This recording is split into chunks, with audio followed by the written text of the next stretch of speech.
Você já teve a sensação de estar vivendo a vida no automático? E se já teve essa sensação, isso te trouxe algum incômodo? E se trouxe algum incômodo, eu te convido a diminuir um pouco a marcha para pensar sobre isso por alguns instantes. Olá, bem-vindo, bem-vinda. Este é o podcast Serenidade. Meu nome é Alcimara Menezes, sou psicóloga especializada em clínica fenomenológica existencial. Este podcast tem o objetivo de compartilhar reflexões sobre a vida e o viver. Toda segunda-feira, às 18 horas, será publicado um novo episódio. No episódio de hoje, nós vamos refletir sobre o tema do podcast, que é serenidade. Gostaria de começar descrevendo uma cena que eu assisti numa série coreana chamada, em português, Meu Grande Amor. A série se passa num momento histórico da Coreia, no período da monarquia, onde as pessoas precisam, por conta da guerra, sair de onde estão morando, das suas residências, abandonar tudo para procurar um lugar mais seguro para ficar. E nessa situação, todos estão precisando procurar uma nova forma de viver. Ninguém está seguro. Não dá para usar os mesmos recursos que se tinha antes, para os mesmos lugares, conviver da mesma forma. Uma dessas pessoas é um erudito, um estudioso, que vai para a guerra como um soldado. Então isso já está bem distante desse eu que ele costumava ser, de exercer a função que ele costumava exercer. E, na verdade, ninguém mais naquela comunidade conseguia ser mais quem era, fazer mais o que fazia, viver mais como vivia. Todos haviam perdido tudo. No caso do personagem do qual estamos falando, ele não só tinha perdido a sua residência, o seu espaço, o seu convívio, mas a sua família também estava em risco. A sua noiva, o seu pai, todos estavam em risco. Logo, diante desse soldado, antigo erudito, estava diante dele um impasse.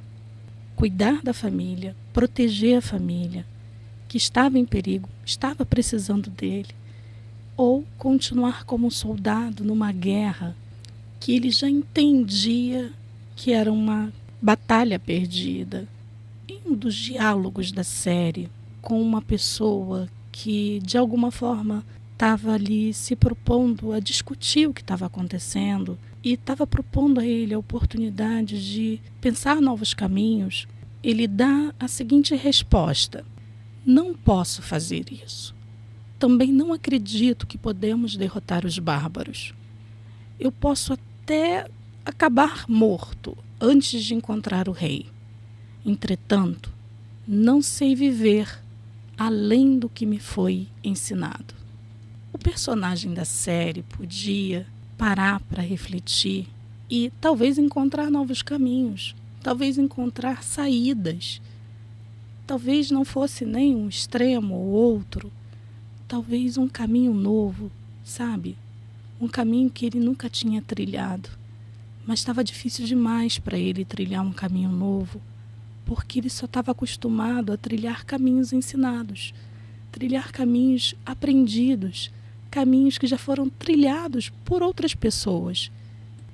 Por mais conhecimento que ele tivesse, pelos anos que ele havia estudado, tão admirado que ele era por ser um estudioso, ele não conseguia pensar para além do que foi ensinado. Eu fico pensando nessa vida cheia de roteiros, cheia de coisas aprendidas e repetidas que não são refletidas. O que mais temos hoje em dia são roteiros oferecidos pela tradição. Viva assim, viva dessa forma, assim você vai ter uma vida incrível, assim você vai ter maior qualidade de vida, né? Essa palavra qualidade de vida fica tão engessada, tão fechada numa única forma de viver, um único jeito de viver. vida funcional, vida que tem que funcionar, vida que tem que dar um resultado, vida adequada, vida organizada. Tudo tem um roteiro certinho, a hora de acordar, a hora de dormir, o que comer, como fazer, para onde ir, como responder, como sorrir, como chorar, como se enlutar, como se emocionar e no que não deve demonstrar emoção. E o pior, o que sentir. Não é nem mais o como sentir, nem o como demonstrar ou como reagir, mas está relacionado a sentir ou não. Acreditar que você tem que reter o que você está sentindo. Bem, por um tempo isso até tem um efeito tranquilizador, porque tira você a necessidade de ficar refletindo e decidindo o que você vai fazer, escolhendo caminhos. Está tudo pronto, está tudo lá. Isso de alguma forma dá aquela sensação de estar num lugar familiar, um lugar que de alguma forma vai te tranquilizando e vai te tirando ali a culpa, né? A culpa que está sempre presente, a culpa de não atender, a culpa de não ser. E aí você seguindo os roteiros, isso é tranquilizador, isso é acolhedor, pelo menos por um tempo. Por um tempo da vida a gente precisa seguir alguns caminhos prontos. Por alguns instantes a gente precisa seguir algumas picadas já abertas na floresta. O único problema é que se a gente só segue roteiros prontos, se a gente só faz o que aprendeu, a gente começa a sentir uma sensação de estar vivendo uma vida automatizada, uma sensação de viver como um algoritmo. Se eu fizer isso, vai ter aquele resultado. Se eu fizer aquilo, vai ter um outro resultado. E aí você vai começando a ter a sensação de não estar se reconhecendo mais, de não saber mais quem você é, ou do que você quer, ou do que você gosta. Os sonhos já não são mais seus. Então você começa a sentir um incômodo, algo que não consegue mais desaparecer quando você segue todos os roteiros, algo que fica lá, fica aparecendo, e aí você tenta se distrair, você parte para o entretenimento, você tenta assistir séries, você tenta organizar a casa, e organiza a vida, organiza a casa, organiza as coisas, organiza o trabalho, e quando termina de organizar, já vem a aflição de ter que organizar novamente, a sensação de que está entrando numa uma espécie de desorganização. Então toda aquela técnica acaba virando a sua própria prisão. Algo que eu tenho que fazer para sentir um pouco de alívio do incômodo, de não sentir que eu estou sendo eu, de não sentir que eu estou vivendo a vida que eu precisava viver. É uma sensação de vazio, de vida esvaziada, ou de inquietação constante, como se eu não parasse de funcionar e não conseguisse sentir nenhum sabor da vida, nem sentir o cheiro das coisas, nem perceber as cores do sol. E aí você passa a ser inundado por pensamentos que você começa a não reconhecer como seus. Pensamentos que aparecem, pensamentos que estão lá, pensamentos que estão prontos, pensamentos muito voltados para resolver, solucionar, e você não chega a lugar algum. Tem um filósofo chamado Heidegger que fala desse tipo de pensamento, um pensamento técnico, um pensamento voltado para a solução de problemas, um pensamento voltado para coisas que funcionam, tornar a vida funcional, resolver problemas. Pensamento voltado para a produtividade, um pensamento que está sempre produzindo, sabe? Uma existência que vai produzindo, a vida passa a ser um modelo fordista de produção, sabe aquelas esteiras de linha de produção, onde os carros, né, eram produzidos em escala, assim você teria no mercado uma quantidade muito maior de automóveis que poderiam ser vendidos. E eram sempre produzidos da mesma forma, sempre produzidos iguais. Tinham um controle rigoroso de qualidade. E qualquer pequeno problema era resolvido ali ainda da esteira de uma linha de produção. E aí a nossa vida começa a ser vivida de uma forma muito parecida. Tudo que a gente faz tem que ter um resultado. Tudo que a gente vive tem que ser avaliado, postado. E as curtidas acabam sendo os nossos juízes. Se temos uma boa vida ou não, se conseguimos ter sucesso na vida ou não. Para Hannah Arendt, uma outra filósofa do século XX que eu admiro muito, ela olha para isso e como um tipo de pensamento que ela chama de pensamento clichê. Um pensamento pronto, repetido, que não é questionado, que não é avaliado, que não sofre nenhum tipo de reflexão. Ele é apenas repetido. E a vida vai sendo uma grande repetição, sem nenhum tipo de avaliação se é essa vida que eu gostaria de estar vivendo, se é essa vida que eu preciso viver, mas apenas um momento de ter de ser um produto, resultado de um pensamento que foi retirado de algum outro momento histórico, produzido por algum outro grupo, que não necessariamente reflete ali o que você precisa viver. E você vai seguindo assim a vida, como se a vida fosse um produto numa grande esteira de produção e que coisas vão sendo acrescentadas, coisas vão sendo moldadas, e o ideal é você sair exatamente igual a todos os outros produtos. O problema nessa história é quando uma situação não esperada acontece.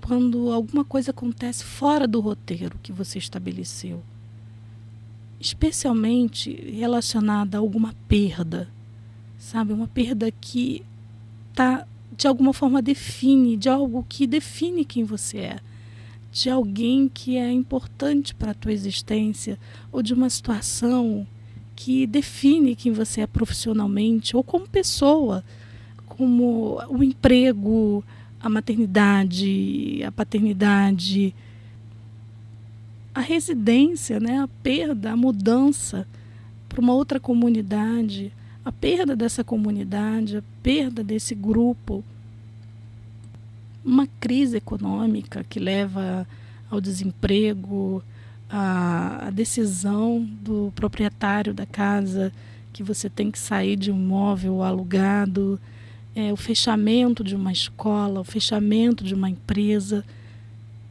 São situações que você não tem absolutamente nenhum controle, que você pode usar todos os recursos que você usou até aqui para controlar tudo à sua volta e não vai funcionar, porque não é uma decisão sua.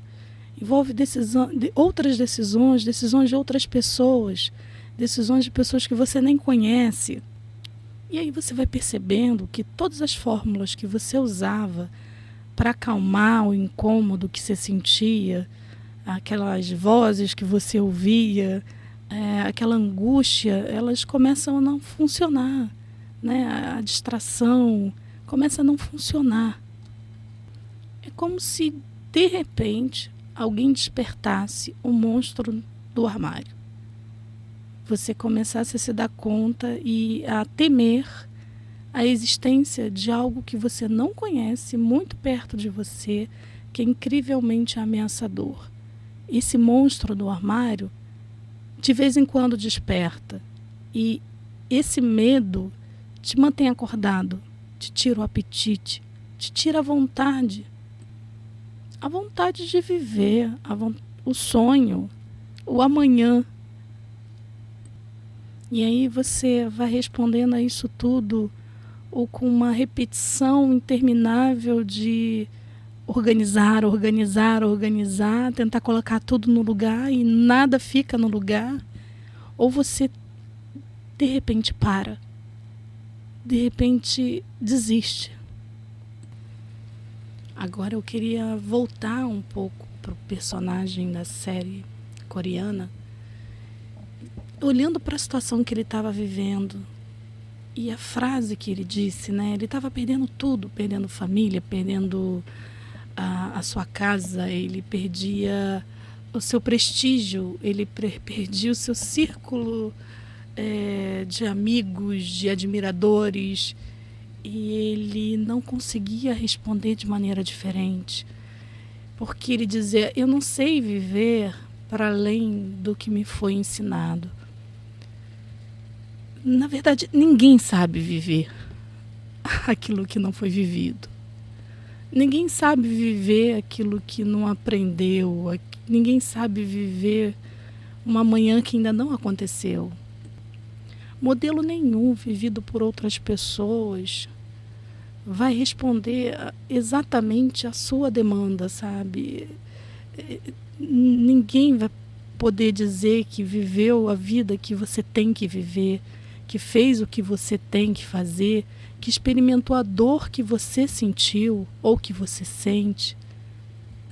Por mais que existam diversas literaturas sobre luto, estudos, estatísticas, ninguém vai poder dizer que sabe exatamente o que você está sentindo e o que você tem que fazer e a decisão que você tem que tomar. Ninguém sabe exatamente o que é viver a vida que você vive, ter os desafios que você tem, porque é única.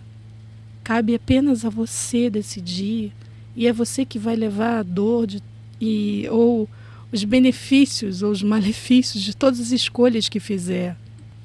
É claro que o conhecimento, a busca por experiências semelhantes, a troca de informações é importante, é fundamental para você sentir que pode passar e sobreviver por situações, porque outras pessoas também sobreviveram, outras pessoas também viveram. Mas isso não vai tirar de você o peso das experiências que você tem que viver. Não vai tirar de você a responsabilidade pela sua vida.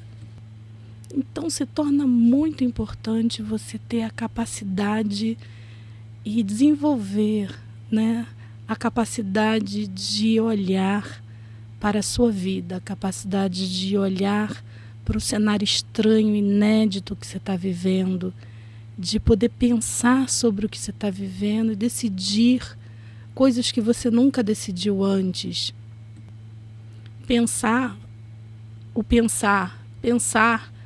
por que você está pensando dessa maneira, pensar por que está doendo tanto, pensar se precisa doer tanto, pensar sobre o que é estranho, aceitar que a vida está cheia de coisas estranhas, que a existência está cheia de coisas que você nunca viveu e talvez olhando para esse estranho, para essa coisa inédita, para esse desconforto, talvez como uma chance de repensar o modo como você está levando a própria vida.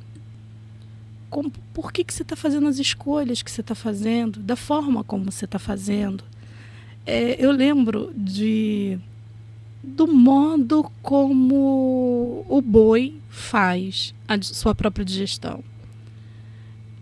De como se dá, Ele come, aquilo vai para o estômago, volta para a boca, vai para o estômago, volta para a boca, e aquele alimento só vai ser absorvido pelo corpo na medida em que ele tiver feito o tempo necessário de digestão daquele alimento. Eu fico pensando se algumas situações da vida, alguns pensamentos não precisam ser mais demorados, merecem mais tempo e precisam ser melhor digeridos para não fazer tão mal quando chega, sabe? Sabe aquela sensação incômoda no estômago, assim, de ter comido alguma coisa que te fez mal, sabe? É aquilo que não está se encaixando mais na sua necessidade, no seu problema atual. Talvez dizer o que não pode ser dito, mesmo que seja para si mesmo. Pensar o que nunca se pensou. Fazer as pazes com a dúvida, poder duvidar, poder estranhar. Isso é uma coisa que o próprio Heidegger, novamente trazendo esse filósofo do século XX, chama de serenidade, que seria um outro olhar para o pensamento, seria um contraponto ao pensamento da técnica, ao pensamento automático, mas um pensamento onde você pode pensar sobre o que você está pensando e sobre como você se sente diante do que você está pensando. É poder trazer a dúvida, é poder mastigar o que você está pensando. Não simplesmente adotar um pensamento e seguir acreditando que você é obrigado a adaptar o seu corpo para aquela digestão. Mas é transformar aquele pensamento como um alimento que precisa ser preparado para entrar na sua existência. É nesse caminho que vai o pensamento do Heidegger a respeito da serenidade. E é por conta disso que esse tema foi escolhido para esse podcast. Para ser um espaço de promoção do pensamento.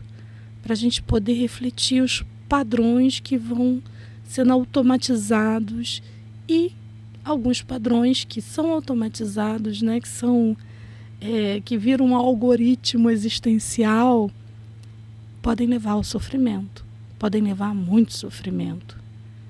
É poder parar um pouco a linha de produção e colocar em questão o que está dentro do armário.